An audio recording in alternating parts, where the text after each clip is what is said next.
you are not able to answer the question properly. Percaya tak?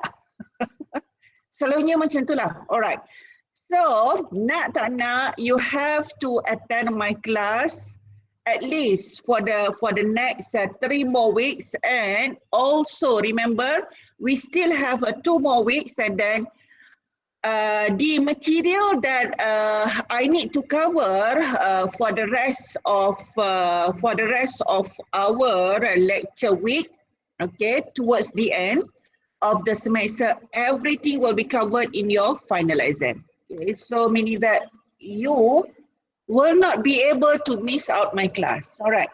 So the engineering economy, why is it so important to have some knowledge on the engineering economy? So, well, all right, this is a typical situation that you're going to face when you are dealing with the project and you are the engineer that who are responsible to make decision for the company. All right. Say for example, okay, you have a system. Okay, the company would like to buy a system. Okay, the system could be anything. Okay, it's either a computer system, it's either hardware system. Apa benda ni nak kamu nak pindah to a new facility, kamu nak expand your factory, apa benda, it could be anything. The system could be anything. Alright. So, if you want to buy the system, you must have the initial cost. Okay, in a layman term, okay, this initial cost ni equivalent to what?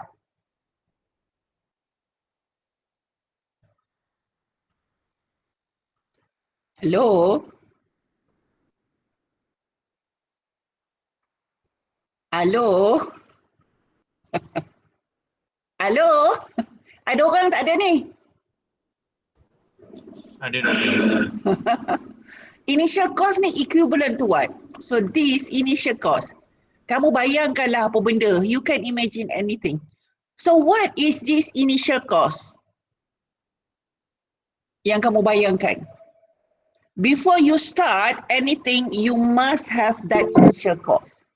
Modal. Yes, correct. Very correct, Zaim. That initial cost is actually modal, okay? And that modal or capital, all right? In productivity, that modal, we call it capital, okay? Dalila.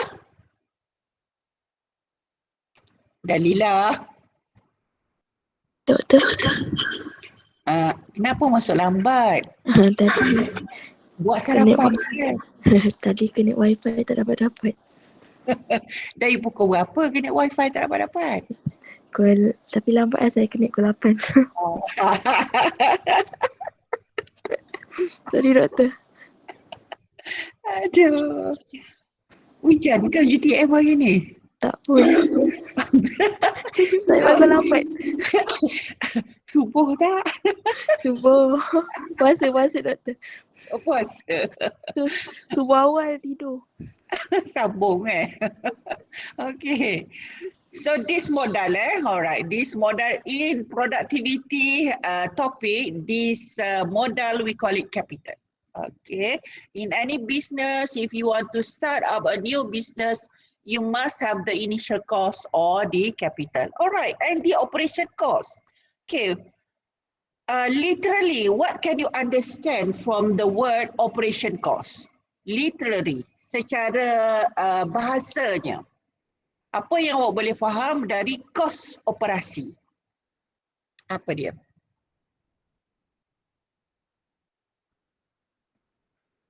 Dia kos operasi. Nak menjalankan, katakan mesin, nak menjalankan mesin, dia ada kos operasi kan? Kos operasi tahunan. Contoh, kos operasi tahunan tu nak beli apa? Nak beli spare part, nak beli material.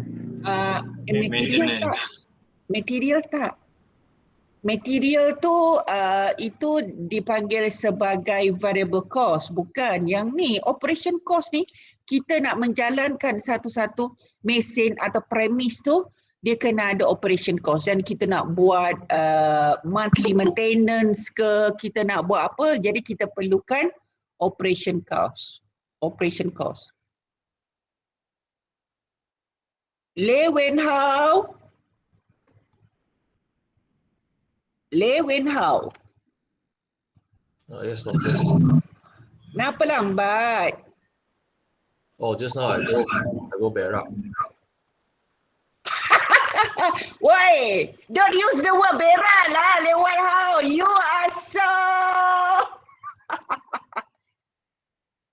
tak sopan. Hayya, man. I never teach my kids to use the word berak and kencing, you know. The word berak is pupu. The word for kencing is wee-wee. Ayo, Lê Wen Hao. Don't use the word berak. You just say pupu. Aduh, korang ni. Alright. And revenue. Okay, revenue is the pulangan. Okay, revenue is pulangan. Okay. The company get 160,000 at year 1 and the revenue decreases. All right, the revenue could be increases or could be stagnant, which is uniform every year, and could be decreases. And you have the salvage value. So the salvage value at end of life, meaning, okay, you sell off this initial cost. Say for example, this initial cost is for machine. If you buy machine, you will be able to sell at the end of life. Okay, you expected that machine to be able to operate 8 years. At the end of year 8, you sell off that machine and you will get back 10,000. All right. So in engineering economy, so this thing is, we call it the case study. All right. So from the case study, what we would like to do is you need to formulate. All right. You need to formulate the case study. Okay. Then what you should do next is you need to draw the cash flow diagram. And finally, okay, you solve the problem. All right. So this question, sebenarnya dia nak apa? Right? So what you need to solve for this case study, all right? Determine the equivalent present worth. So this is what you're supposed to solve. And this is the answer for this problem. All right. Okay. So, well, for engineer, this is a normal situation that you are facing in your daily life. All right. So, okay. So what we need to do now is we need to get some familiarization with the engineering economy in terms of terminologies used and what are the formulas are relevant to solve this problem. Saya rasa macam saya bercakap seorang-seorang je ni. Orang lain mana? Sambung tidur ke apa ni? Dengar, doktor. Dengar? Ada, doktor, ada. Ada, doktor, ada. Ada. Awak tengah buat apa ni? Mendengar. Fokus, doktor. Mendengar. Steward, awak dekat mana, Steward? Rumah. Rumah kat mana? Bukan dekat UTM eh? Bukan. Oh, memang tak nak masuk UTM ke? Ada je. Semester lepas. Oh, lepas tu semester ni decided not to come to UTM. Tiket mahal, doktor. Semester depan face to face kan? Awak dah buat SEMM 3823 belum? 3823. Subjek Management, Safety and Economics. Tak pasti ada. Saya pun tak ingat, doktor. Tak lagi kot. Tak lagi. Itu subjek tahun 3 tu. Sebetulnya subjek tu tahun 4. Tapi kita offer pada tahun 3. Kalau SEM depan, mungkinlah kita jumpa balik. Kalau SEM depan tu awak ambil subjek tu. Dan boleh kenal lah saya secara face to face. So sekarang awak bayangkan seorang makcik yang mengajar kat depan tu. Awak boleh bayangkan begitu Lecturer mechanical, awak nak cari yang cantik. Macam mana nak cakap? Awak tengok student mechanical je lah kan. We have gone rough training lah as a mechanical engineer. Itu je lah nak cerita. So don't expect lecturer mechanical, student mechanical coming to the class with the fake eyelashes, with the eyeshadow, those kind of things. Tak ada Alright. Okay, apa yang saya nak kamu buat now is to get ready with a fresh sheet of papers. Okay, awak ada nota ni kan? In fact, the question that I've shown earlier, okay, you may get in the e-learning. Ada kan? So sekarang ni semua dah download nota dalam e-learning Dah. Dah Okay. Okay, yang ni awak baca lah bla bla bla bla bla, bosan dah kan nak bercerita benda Allah ni kan. So engineering economy, why actually we introduce engineering economy to the students is actually we want the students to have some feel lah orang sekarang kata kan. To have some feel how accountant works, but you will not be given the knowledge of, we are not going to train you to be an accountant, but we just want you to have some very little knowledge. What is engineering economy looks like, and in the other subject, which is a subject dalam code SEMM 3823, actually you will cover the half of the topic. Well, before this topic, engineering economy, we combine with the economics, and then so we regard this as one subject, one full subject that you need to cover within 14 weeks. But due to some blah blah blah blah blah, for whatever reason, so we have to check out these topics and then include into industrial engineering. And the second part of it, which is on economics, you will cover that in SEMM 3823. Okay, for that one specifically on the economics, but for this one is basically on the engineering economy. Okay. Well, the major topic for engineering economy is the time value of money. Okay, what is time value of money? Boleh faham ke?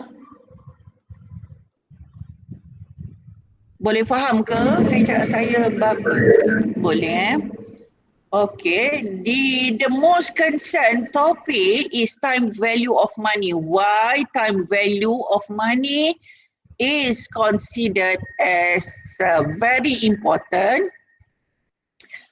Okay, have you noticed that the 1 ringgit value today, okay, is not... RM4.39. Apa dia? Dia turun 1 sen pagi tadi, doktor. Dia turun? 1 sen. What do you mean? Kalau nak compare dengan USD. Oh. okay, comparison to another thing lah. Sekarang ni USD tu dah tak berapa laku kan. In fact sekarang ni for most transactions takes place in Russian currency, which is ruble. So minyak sekarang ni. So Russia is actually dominating the economy situation. So and the Ukraine Russia war is actually kill the globalization effect.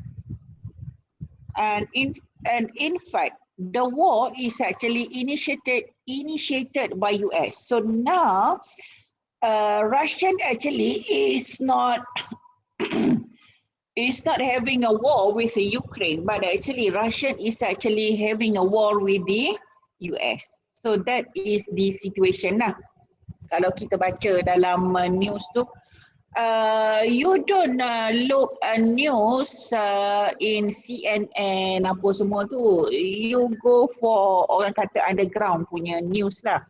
Because kalau you watch news Al Jazeera ke CNN ke BBC ke, itu semua pro US lah. Memang you tak jumpa anything bad words about US. So kita kena cari something. Well, okay. Saya tak tahu sekarang ni awak ni macam mana kan, sama ada you are fully awake ke, terbaring ke, apa benda kan, saya tak tahu sebab you all tak on you all punya kamera. Lepas tu saya nak minta awak on awak punya kamera pun. Nanti kan ada interruption on data ke apa kan. Jadi saya bersangka baiklah yang kamu ni dengar dan take notes and everything. Okay. So ada few notes yang saya nak kamu ambil, yang saya nak kamu jot down in a while. Tapi apa yang saya nak tekankan kat sini adalah Stewart, we are not talking about the currency. So what we are talking is the 1 ringgit today is no longer the same to 1 ringgit 5 years ago. And in 5 years to come, the value of 1 ringgit will be shrinking. So that is the reason why time value of money is very important to take into consideration while you making decision. Because you making decision and the result of your decision will not be going to take effect today. Is going to take effect 2 years to come, 3 years to come, or few period to come. So you need so what in our calculation to get the solution, all right, we take into consideration the time value of money. Okay, boleh faham? Boleh faham So these are the topics, all right.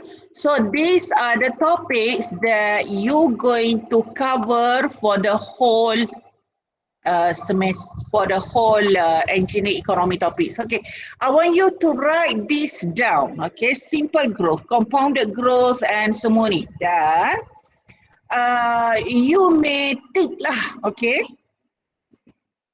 You need to aware that what is simple growth, what is compounded, what is nominal, semua ni. So these are the topics that we need to cover for the whole engineering economy topic. Dah salin semua kena salin lah. Okay. Dia macam kamu kena sediakan scrapbook ke, folder ke kan. So dia punya kat depan folder tu, okay, ini topik-topik dia. Alright, done? Dan. Done Alright. So before we cover, saya okay. Kalau saya tak jawab soalan awak bermakna I got annoyed. Kadang-kadang bila saya bagi tahu student, kalau ada soalan dalam kelas terus tanya. Okey? Tapi kamu ni suka PM saya tanya soalan macam-macam sebab kan dalam kelas you on kamu punya Google Meet dan kamu cabut. So bila saya minta suruh buat homework ke apa semua kan dan mulalah kamu tanya soalan dan kamu tak tanya soalan dekat group, kamu PM saya. Kadang-kadang saya tak jawab bila saya tak jawab tu maknanya you have done something wrong. Okay, kadang-kadang saya jawab juga tapi very annoyed lah. Dan dalam hati tu memang kena maki je lah which is tak bagus tau. If you let the lecturer maki you, which is tak bagus.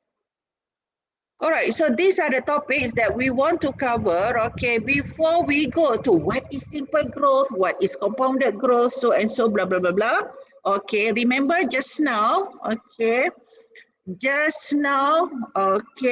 you will be given a case study, you need to formulate the case study, then you need to draw the cash flow diagram, okay. So, kamu tulislah kat sini okay, dia punya flow dia, case study. Apa tu? Seterusnya, formulate. Formulate the case study. Lepas tu apa? Cash flow diagram. Dan finally, you need to solve the problem because you need to get the answer. Alright. So, okay, you will be given a case study, okay, then you need to formulate. If you want to formulate, meaning that you need to use the abbreviation, okay, or terminologies, all right. So, you will have this P, okay. So, for formulation, you need the basic terminology of P, okay, awak tulis Satu P. P represent the present value, okay, present value. P represents present value. And second one, you need to know F. F is to represent the future value, all right. The third one is uniform, okay. A stands for uniform, okay, it happened uniformly, okay, every year. In this case is every year. And next one is gradient. So this gradient, okay, could be increases, okay, and also decreases. Okay, so this is gradient. So the G value in this case is 100 because at end of year 2, okay, it increases to 100. Okay, year 3 to 200. So the G for this situation is 100. Okay, ada soalan? Next is exponent. Alright, so for the gradient, it happens constantly, straight line. But for E, it happens exponentially. If it is happened exponentially, meaning that it happens, according to exponent line. Alright. So N ialah bilangan tahun. Dalam kes kat sini tahun lah, okay. Bilangan tahun yang kita ambil kira di dalam perkiraan kita. Alright. And finally, I is interest or growth rate. Okay. Dalam bahasa engineering ekonomi, I equals to growth rate. But in the layman terms, it is actually interest. Alright. So yang ni awak boleh baca lah. Okay, yang ni awak boleh baca. Okay, nota ni saya tak tahu yang mana yang awak ada because I combine all the notes and then the explanation for the notes is actually based on the who prepared the notes, okay. some of the sequence, okay, I may not agree to it. So pandai-pandai lah boleh?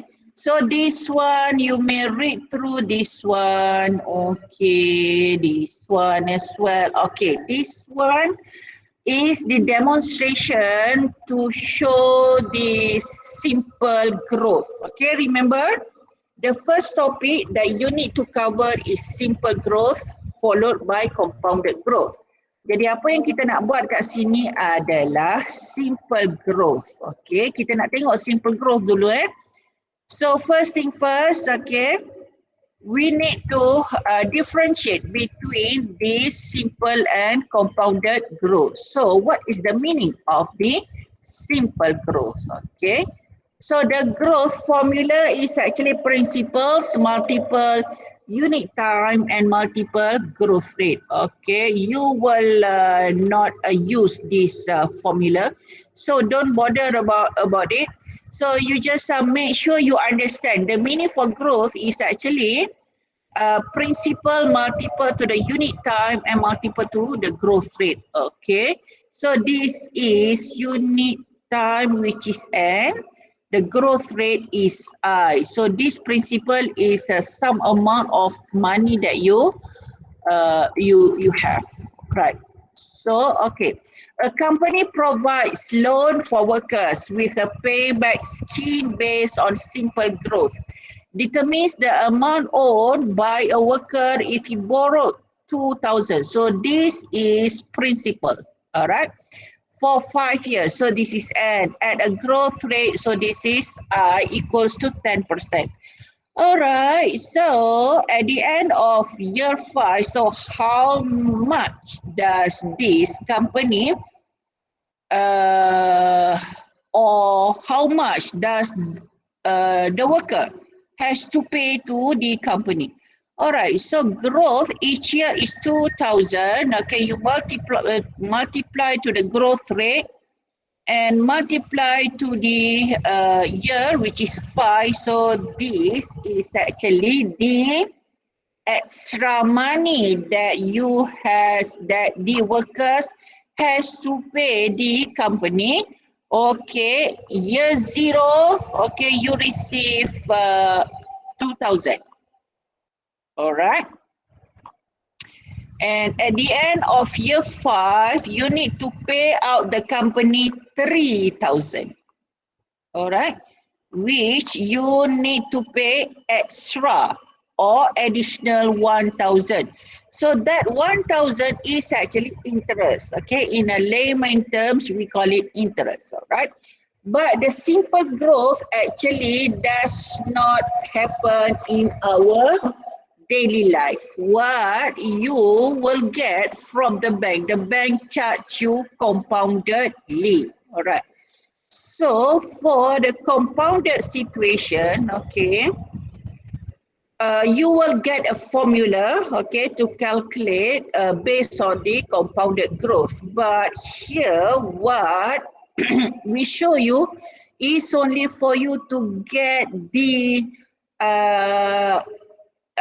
meaning of the difference between simple growth and the compounded growth. All right. For the simple growth, okay, you have the principal. You multiply with the interest and you multiply with the number of years that you are given the period to borrow the money. But for the compounded growth, what you have is actually, so this is actually the interest that you need to pay at the end of year 1, okay? And for the year 2, what you need to calculate is your principal is already add up another 200, which is 200 actually the growth or the interest that you need to pay to the company. So at the end of year 1, if you want to calculate the interest, you need to add up the interest that you need to pay at the end of year 1, and then you need to so if your principal is besar, okay, then your interest pun besar lah kan. Alright. So yang ni awak boleh tengok perbezaan how to calculate the interest using the compound growth. Okay. And in the end, what actually you need to pay to the company is additional 221. So instead of 3,000, if you pay using the simple growth, you only need to pay additional 1,000. But if you need to pay the company using the compound growth, you need to pay additional 221. So actually this is actually happening in our situation. If you borrow money from the bank to buy a car or to buy house, what the bank charge you is actually compounding interest. Okay. All right. Okay, next one is, saya nak terus pergi kepada formula lah. Alright, next one is, so this cash flow diagram is actually, kamu kena belajar how to draw the cash flow diagram. So for this one, kamu baca sendiri you cover sendiri. Ini senang je ni. Alright, so next one is the formula. Alright, so next one is formula. Alright, so formula ni, okay. Kita ada 5 pairs of formula. So saya nak kamu buat, okay, this is pair number 1. Alright, so this is pair 1. Okay, and this one I put as 1A and this one I put as 1B. So can you see the difference and similarities between 1A and 1B? What can you see the differences and the similarities between 1A and 1B? Oh, faham yang ni untuk lagi 3 tu dah senang nak faham. Okay, can you see the differences and the similarities?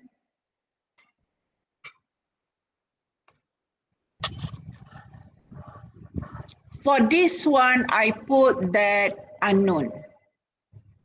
Maknanya inilah yang kamu nak cari kan? Okay. So this is unknown. And this one, this P is known. Okay. So I is known and N also known. So for this one, P is unknown.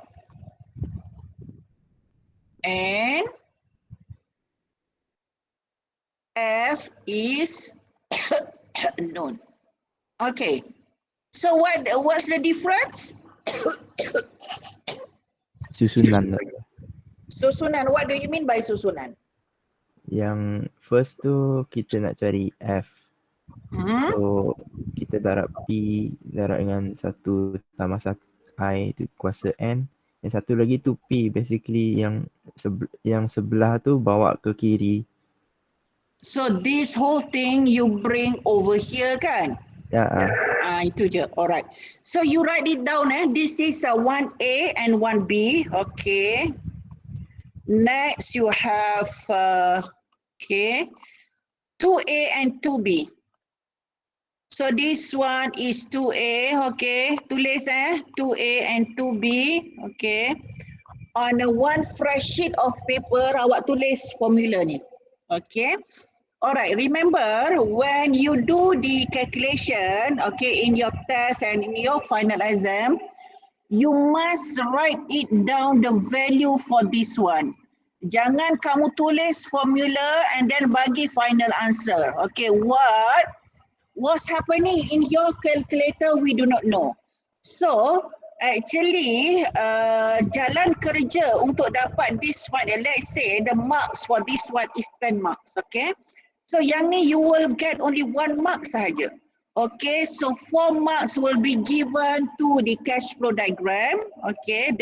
So, this one. This one, you will get 4 marks, okay? And the rest 5 marks is actually we would like to see the values what is actually happening dalam formula tersebut. Okay, so ramai lose mark kat situ lah. Alright.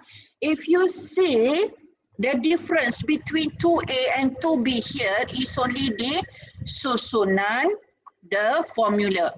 Okay, for P is unknown. P is unknown meaning that you want to determine the value for P and A is given to you, A is known to you. So susunan formula dia macam ni.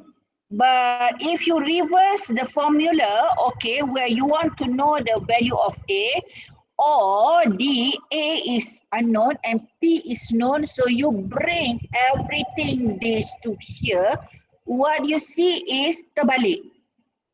Nampak? Nampak terbalik ni kan? Nampak doktor?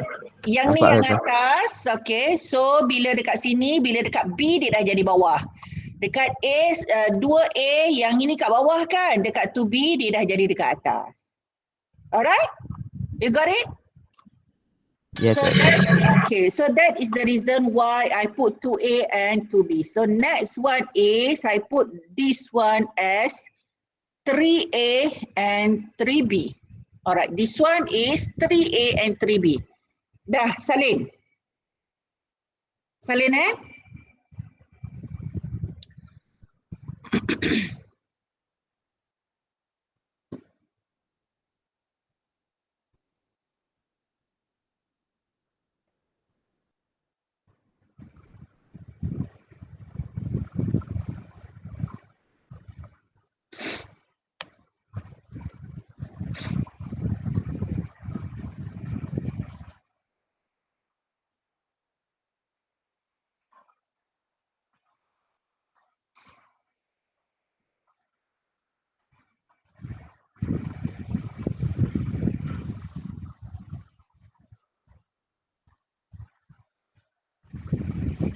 Okay, so this is 3A and 3B. So you will have, okay, this is actually the the example on how to demonstrate the pair 3 formula. And this one, I put that pair number 4.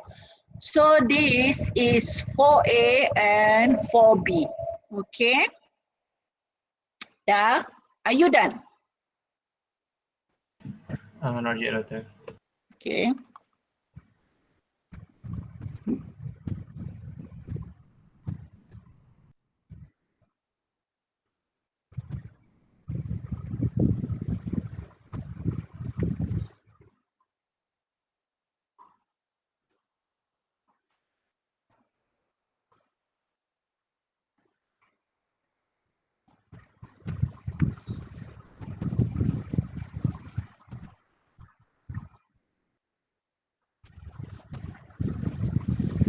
All right, are you done?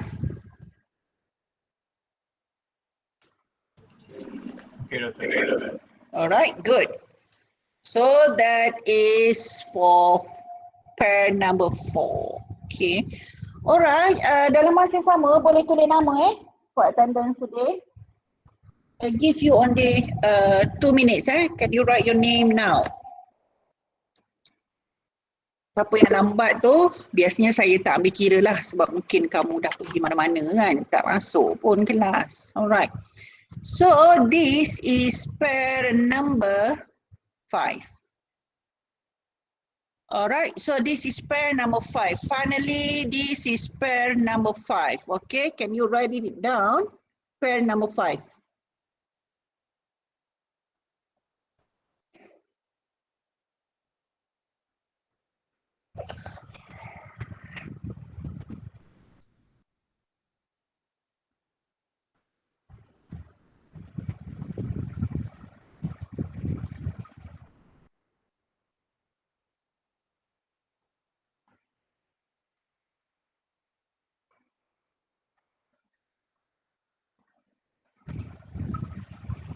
Okay, are you done? This is pair number 5.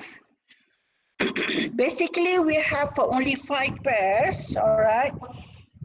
So for this one, okay, we only have 5 pairs, okay, and later on we will need to add up a few more formula. Okay, so as for now, okay, let's stick to 5 pairs, okay, then we add up more later on.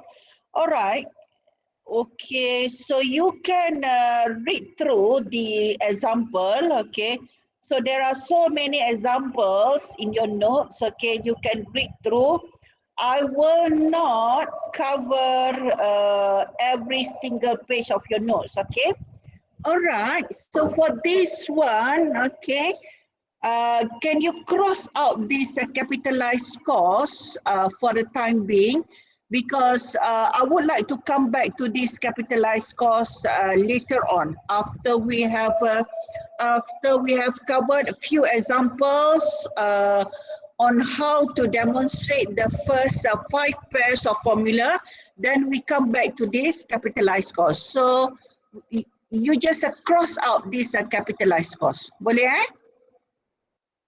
So ini semua capitalize ni kamu cross out dulu eh.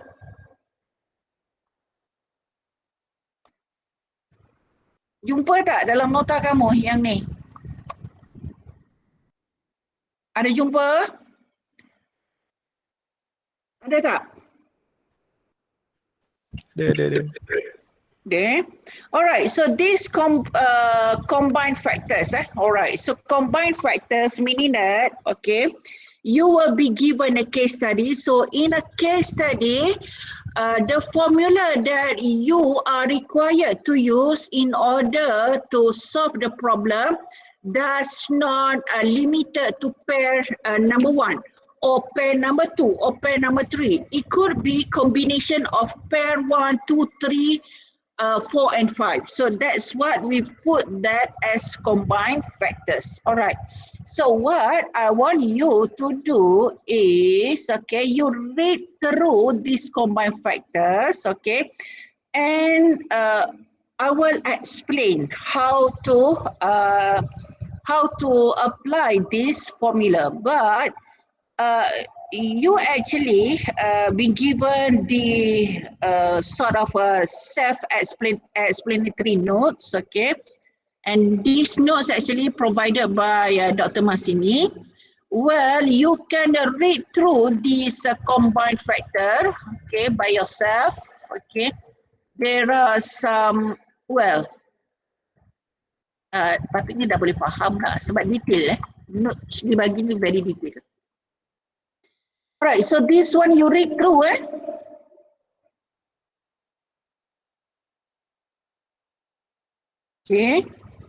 you read through this one. Siap dah bagi solution semua dah ni. Nampak ada solution semua ni. Boleh baca sendiri ni. Alright. So apa yang kita nak buat adalah nak selesaikan masalah ni. So this is one example on how to apply everything that we have covered so far. So next week we try to solve this problem. But as for today, first thing first, we need to formulate this one. How can we formulate this one? Is by noting every value here. What is actually the terminology? So this one initial cost. So initial cost is actually P. So this is happened at year 0, so I put that as P note. Operational cost 15,000 at year 1 to year 3. So this one is A, so I put that as A number 1 because they have another set of operation costs from year 4 until the end of S. So this one I put as A2. So you have a revenue after year 1. Okay, so this one also A and this one G. Salvage value, so this is F and this is N, and your I is this one. So what you need to do now is you need to draw the cash flow diagram. So I will help you to draw the cash flow diagram for this question. Okay, never mind. After this, I give you homework. Then you need to solve the homework. All right. So the initial cost is 320,000. So this initial cost, okay, is actually the cost that you must prepare to run your business. So this is actually the cost that you must pay somebody. So if it is out of your pocket, the arrow is pointing downward. So this is P0 because it happened at year 0. So P0 equals to 320,000. So I just put K because but you need to write it in full, 320,000. And operation cost at year 1 to year 3. So this is year 1 and this is year 3. So this is happen every year from year 1 to year 3. So it is A. A means annual cost and it is pointing downwards because it is operation cost. Operation cost meaning that the cost that you has to pay out to get some service. So the cost is 15,000. All right, 1 to year 3. And another one happened at year 4 to ends of its life, which is year 8. So this is 4 and this is 8. This is 4 and this is 8. Okay, and the cost A, so here I put as A2 and this one as A1, equals to 20,000. You can actually draw a bigger box for A2 because the cost is 20,000, not 15. So for the A1 is 15,000. All right, so you get revenue at year 1 and after year 1, it decreases until, okay. So at year 1 here, your revenue is 16,000 and it decreases. Okay. So your A, so I put that as A3 equals to 160,000. It happens at year 1, end of year 1, and then it decreases. Decreases meaning that your G equals to 2,000. Okay, decreases at a constant rate. So the constant rate is G. Salvage value at the end of year 8, you sell your machine, okay, then gives you 10,000. So this one is actually F. So this F equals to 10,000. All right. So analyze this problem. Okay, you are actually at year, you are here. So you are here, okay, at year 0. All right. Determine the equivalent present worth. So this A that happened, that will happen at year 1 and year 3. So you must bring this to here. So this one, I put that as P1. And you also need to, and you need also to analyze this A2 that will happen at year 4 to year 8. Now, so I put that as P2. And this one I put here, okay, as P3. So this one is apa ni? Revenue, so it is pointing upward. And this one is F. I put that as P, P0, P1, P2, P3, P4. So your P total, you need to P total. P total equals to P0 plus P1 plus P2 plus P3 and plus P4. All right. So next week, we're going to see how can we solve the problem. All right. Doktor, Saya?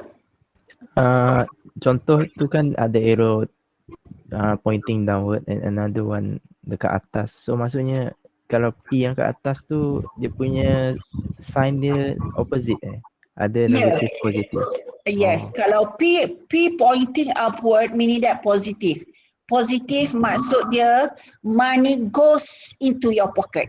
Kalau negative meaning that money out of your pocket. Okay, doktor. Okay, good. Alright, see you all next week. Thank you very much. Okay, I need to move on to my next class. Alright, bye-bye. See you all next week. Thank you, doktor. Thank you, Doctor. Thank you, Doctor. Thank you, Doctor.